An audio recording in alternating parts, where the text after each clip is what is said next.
नमस्कार साथियों, स्वागत है आप सभी का अंकित इंस्पायर्स इंडिया पर। मैं हूं अंकित अवस्थी। आप हैं मेरे साथ में एक ऐसे सेशन पर चर्चा करने के लिए जो कि एक साल पहले भी सुर्खियों में था, आज फिर एक बार सुर्खी में है। और सुर्खी ये कि भारत को नाटो में क्यों ना शामिल कर लिया जाए, ये चर्चा उठ रही है। अब अमेरिका में नाटो में शामिल करके, NATO that is North Atlantic Treaty Organisation, जो कि अटलांटिक महासागर के इर्द गिर्द बसे उन देशों का समूह है जो अमेरिका ने यूएसएसआर यानी सोवियत रूस से मुकाबला करने के लिए बनाया था, फिलहाल नाटो प्लस के रूप में चर्चा में है। क्योंकि नाटो तो अटलांटिक ओशन पे था, लेकिन इंडो पैसिफिक ओशन में किस प्रकार से इसका नया नामकरण किया जाए, तो नामकरण होगा नाटो प्लस। और नाटो प्लस के अंदर अगर भारत शामिल हो जाए तो क्या कहने, ऐसी स्थिति में बड़ा चैलेंज बनता है रूस के साथ भारत का क्या होगा। ऐसा क्यों?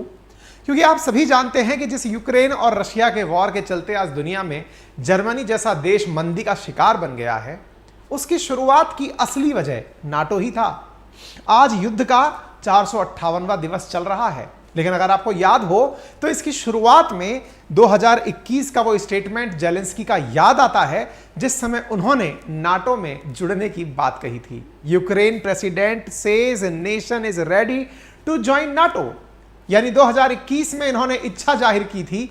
परिणाम यह है कि आज उस इच्छा के परिणाम स्वरूप रिजल्ट्स में 458 दिन झगड़ते हुए हो गए हैं।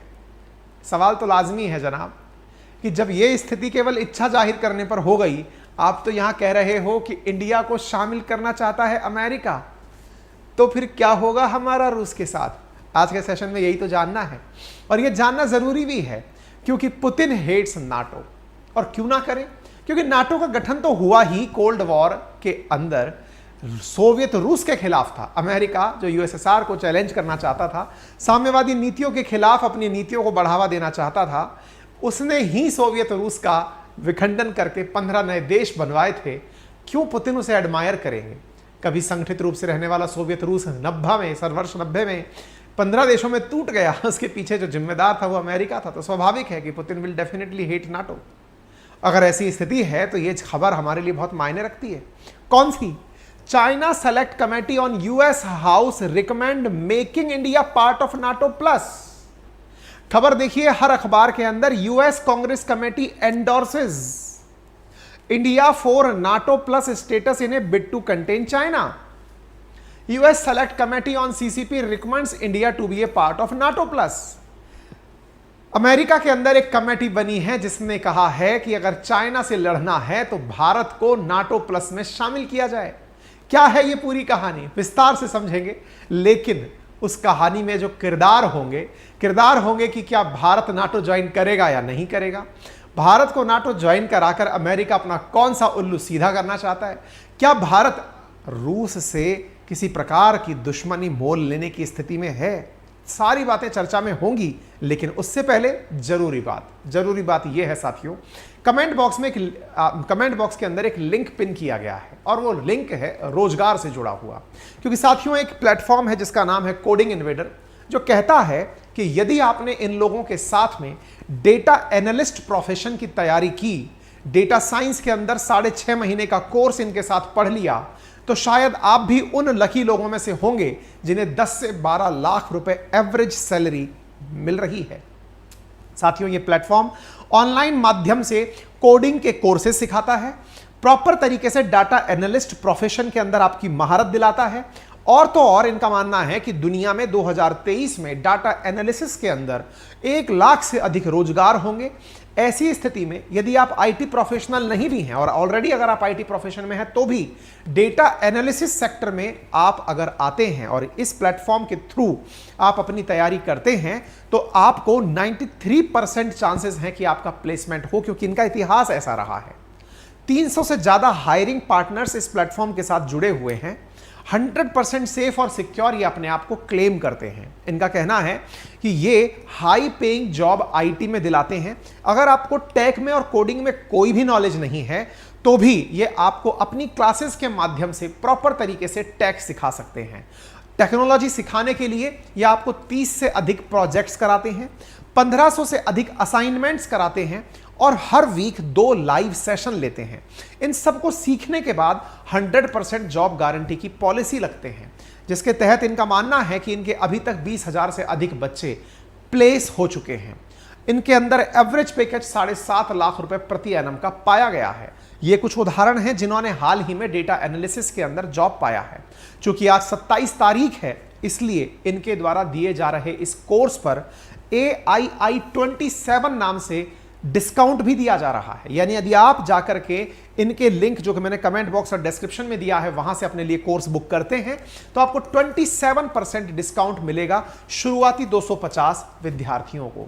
साथियों, यदि आप में से कोई भी साथी है जो चाहता है कि उसे भी डेटा एनालिसिस सेक्टर के अंदर जुड़ना है तो इनके प्लेटफॉर्म से जुड़े, तो आपको ये AII 27 याद करके 27% डिस्काउंट भी ले लेना है।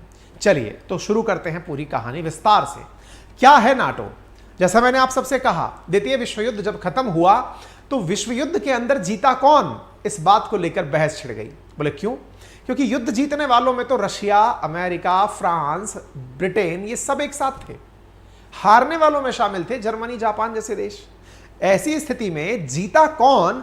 तो सबने कहा मैं। बोले मैं कौन? बोले हम 4 देश हैं, चारों में कौन? तो ब्रिटेन और फ्रांस ने कहा जहांपना, जिसने हमें धन दे दिया वो विजेता। अमेरिका ने कहा तथास्तु, ये पकड़ो वर्ल्ड बैंक और ये पकड़ो IMF, इनसे जितना चाहिए पैसा ले लो, मेरी गुलामी बर्दाश्त करो। बोले जहांपना कबूल है, कोई दिक्कत नहीं है, आप तो हमारे ही एंसेस्टर हैं, कोई दिक्कत नहीं है, रखिए आप। इन दोनों ने तो अमीर मान लिया, धनवान मान लिया अमेरिका को। लेकिन एक देश और था जिसका नाम था रूस, और उस समय रूस हुआ करता था सोवियत संघ के नाम से। सोवियत संघ नामक उस देश ने कहा जनाब हम आपको बड़ा नहीं मान सकते, क्योंकि आपकी नीति है पूंजीवाद को बढ़ावा देना और हमारी नीति है साम्यवाद को बढ़ावा देना। मूलतः हम दोनों ही विचारों में एक दूसरे से बिल्कुल भिन्न हैं, और अगर मैंने आपको बड़ा मान लिया तो यह कहा जाएगा कि साम्यवादी विचारधारा पूंजीवादी विचारधारा से हार गई। इस विचारधारा की लड़ाई में दोनों ने ही अपने आप को ग्रेट अनाउंस कर दिया। द्वितीय विश्व युद्ध में शायद जो लोग मृतक थे उनका श्राप ही रहा होगा कि जीतने वाले लोग भी शांति से ना रह सके, और विजेताओं के बीच में अपनी विचारधारा को लेकर द्वंद्व छिड़ गया, और यह द्वंद्व शीत युद्ध के नाम से जाना गया। ये दोनों देश जो एक दूसरे की ताकत से भरपूर तरीके से परिचित थे, कभी आमने सामने तो युद्ध करने नहीं आए, लेकिन तैयारियां इस प्रकार से ही की कि अगर मौका मिला तो कभी एक दूसरे के सामने युद्ध अकेले ना कर पाए तो अपने साथ में गुट बना लेंगे। और इस गुटबाजी को अटलांटिक ओशियन के आर पार तैयार किया जा रहा था, क्योंकि अटलांटिक ओशियन के पूर्व में स्थित था यूरोप और उसके पश्चिम में स्थित था अमेरिका। इसलिए अटलांटिक ओशियन को ध्यान में रखते हुए अमेरिका ने एक संधि बनाई नॉर्थ अटलांटिक ट्रीटी ऑर्गेनाइजेशन के नाम से, जिसमें फिलहाल 31 देश हैं। अमेरिका ने अपने साथ 31 देशों का जमावड़ा कर लिया, यानी अमेरिका समेत 31 देश वर्तमान में हैं, जिनका उद्देश्य था कि यदि कभी भविष्य में सोवियत रूस से लड़ना पड़ेगा तो हम सब लोग एक साथ हो जाएंगे। क्या सोवियत रूस चुप रहा क्या? जी नहीं, सोवियत रूस ने भी अपनी स्ट्रेटेजी चली। उसने वार्सा पैक्ट नाम से गठबंधन बनाया, उसने भी अपने साथ देश जुड़े ताकि भविष्य में इन सब के साथ अगर कन्फ्रंटेशन हो तो उस मुकाबले को जीता जा सके। ये तस्वीरें हैं 1990 से पहले की, जब सोवियत यूनियन, जिसे आप कहते हैं सोवियत संघ, वो यूरोप में बहुत आगे तक फैला हुआ था। वार्सा पैक्ट के नाम से इसने गठबंधन किया हुआ था, WTO वार्सा ट्रीटी ऑर्गेनाइजेशन के नाम से आप उसे जानते हैं, जो कि नाटो के विपरीत बनाया गया था। लेकिन साथियों, अमेरिका की कूटनीतिक प्रयास, क्योंकि पूंजीवाद के पास जो धन है उसने सेंधमारी सोवियत रूस में कर दी। परिणाम यह निकला कि 1990 में यह बड़ा सा देश 15 देशों में टूट गया, और 15 देशों में टूटने के बाद जो नाटो पहले तक बहुत सीमित था वो बहुत करीब तक सोवियत रूस के पहुंच गया। ये तस्वीरें पर्याप्त मात्रा में ये बताती हैं कि वर्ष 2009 और 1990 में कितना परिवर्तन आया, और आज तो परिवर्तन लिमिट क्रॉस कर चुका है, क्योंकि अब नाटो में 31 देश हैं। ताजा जुड़े हुए देश के अंदर यहां फिनलैंड है, जो 2023 में ही जुड़ा है, जिसका मूल वजह रशिया यूक्रेन कॉन्फ्लिक्ट ही है। ऐसी स्थिति में फिर एक बड़ा सवाल बना कि अगर ये स्थितियां हैं तो अब तो सोवियत रूस बचा ही नहीं। जिससे लड़ने के लिए नाटो बना था वो नाटो तो अब होना ही नहीं चाहिए।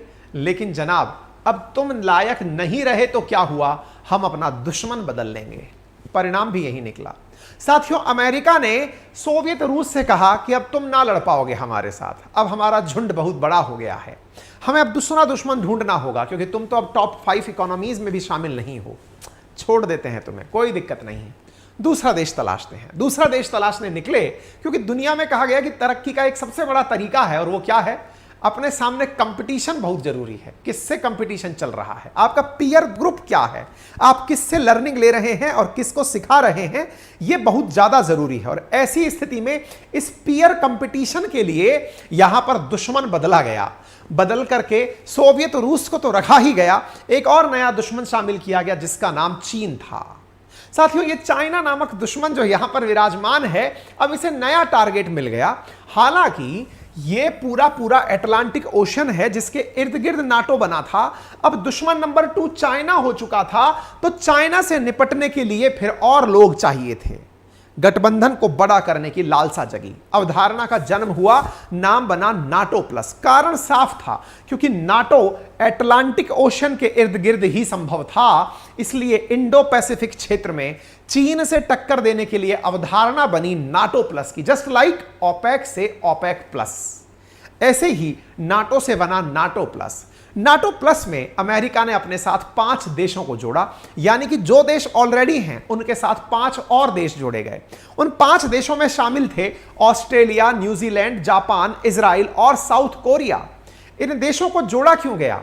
इस वजह से कि अमेरिका को कल को यदि चीन को काउंटर करना पड़े, क्योंकि अब चीन साम्यवाद की उस मशाल को लेकर चल रहा है, तानाशाही के रूप में, सिंगल पार्टी सिस्टम के रूप में चाइनीज कम्युनिस्ट पार्टी को लेकर चल रहा है। ऐसी स्थिति में यहां पर इन 5 देशों को तैयार किया गया कि तुम इंडो पैसिफिक में हमारे साथ जुड़कर चलो, ताकि कभी भी हमें अगर चाइना से काउंटर करना हो तो तुम सब साथ होकर कार्य करना।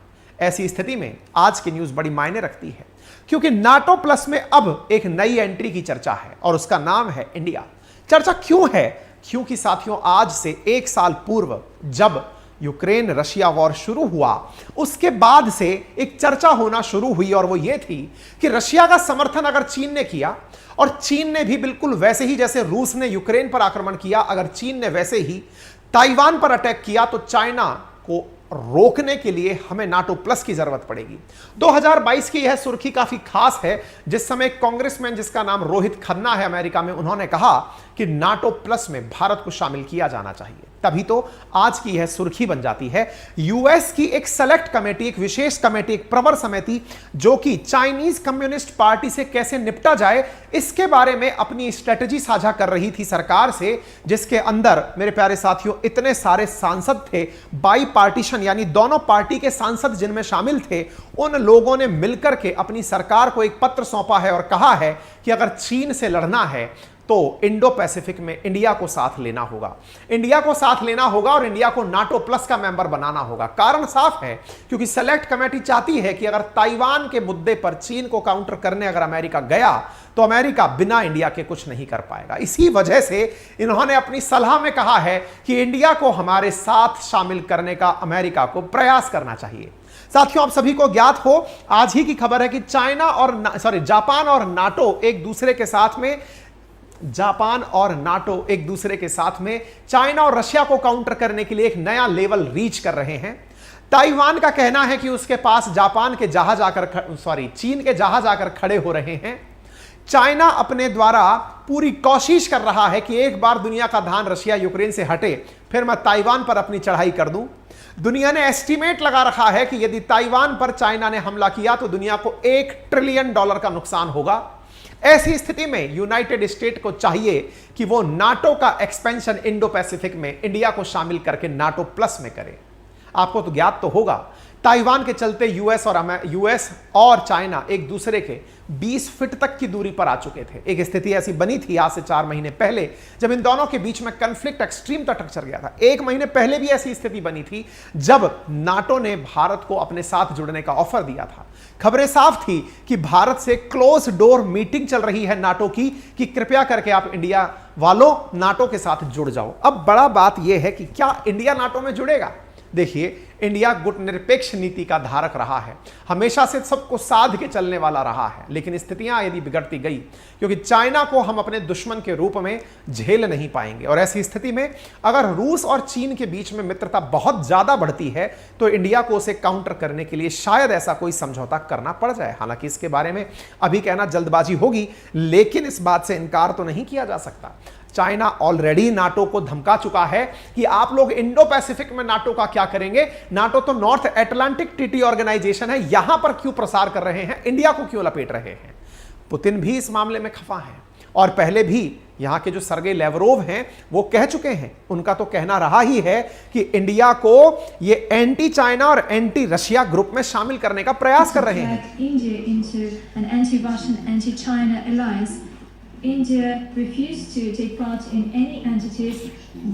सर्गे लेवरोव कह चुके हैं कि इंडिया को हमारे खिलाफ भड़काने की पूरी प्रयास हो रही है। और अरिंदम बागची साहब से पूछा भी गया कि साहब बताइए जरा इंडिया का क्या स्टैंड है। This has been going on for many years. From time to time, both countries or both sides indicate areas of interest and priority that they may be looking at, and I would urge that nothing more should be read into this. इन्होंने कहा बातचीत चल रही है, रास्ते खुले हैं, चर्चाएं चलेंगी और चलने का परिणाम आएगा जो दे दिया जाएगा।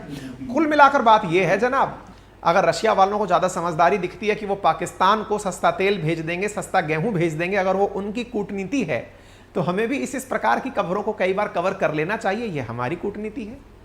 अगर रशिया वालों को लगता है कि हमारे दुश्मन चीन को S-400 देकर के वो इंडिया को भी S-400 देकर काउंटर कर लेगा, थोड़ा सा तो रूस को भी हमारे साथ वफादारी दिखानी ही चाहिए।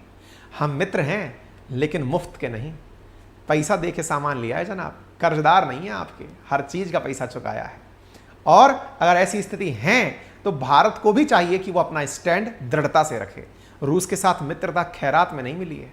भारत ने रूस का जिस प्रकार से इस दौर में साथ दिया है, ये हमने ऋण चुकता किया है पुराने जमानों से जो हमारे ऊपर चला आ रहा था। 1971 के वॉर से इंडिया ने भरपूर रूस का साथ दिया है और रूस को टूटने से बचाया है। अब बात इसकी है कि रूस अपने रास्ते खोलते खोलते बहुत ज़्यादा हद तक ना खोल दे, पता चले कि चीन और पाकिस्तान जैसे देश रूस के साथ बैठकर टेबल टॉक करें और इंडिया बैठ करके अपनी खोपड़ी खुजा ले। बाकी राय आपकी क्या है ये जरूर बता सकते हैं। चैनल पर नए हैं तो आपसे गुजारिश है कि आप इस चैनल को सब्सक्राइब कर लें। आपके वीडियो के राइट हैंड कॉर्नर पर एक बटन है जिसको दबाने का कोई चार्ज नहीं लगता, आप उसे क्लिक करें। वीडियो आपको जब भी हमारे द्वारा अपलोड किए जाएंगे आप तक पूर्व सूचना पहुंच जाएगी। ऑलरेडी सब्सक्राइब किया हुआ है तो वीडियो को लाइक और शेयर कर दें, जिसमें कोई खर्चा नहीं है, लेकिन हाँ आपकी तरफ से एक बड़ा कंट्रीब्यूशन हमारे लिए होगा। राय देने के लिए कमेंट बॉक्स खुला है, फुर्सत से समय से जानकारी निकालें। बाकी हमने आपके लिए कमेंट बॉक्स में जो लिंक पिन किया हुआ है वहां पर आप AII27 यूज करके कोडिंग इन्वेडर पर कोर्सेज में 27% का डिस्काउंट ले सकते हैं। बाकी आप में से कोई भी साथी यदि चाहता है स्टेट PCS की हमारे साथ जुड़कर तैयारी करना, तो हमारे अपने एप्लीकेशन अपनी पाठशाला पर जल्दी ही राजस्थान प्रशासनिक सेवाओं की तैयारी के बैच लॉन्च किए जाने हैं। इस मंथ के अंत तक सारी घोषणाएं आप तक कर दी जाएंगी विद शेड्यूल। तब तक के लिए अपना ख्याल रखें, अपनी पाठशाला को अपने मोबाइल में इंस्टॉल रखें। धन्यवाद।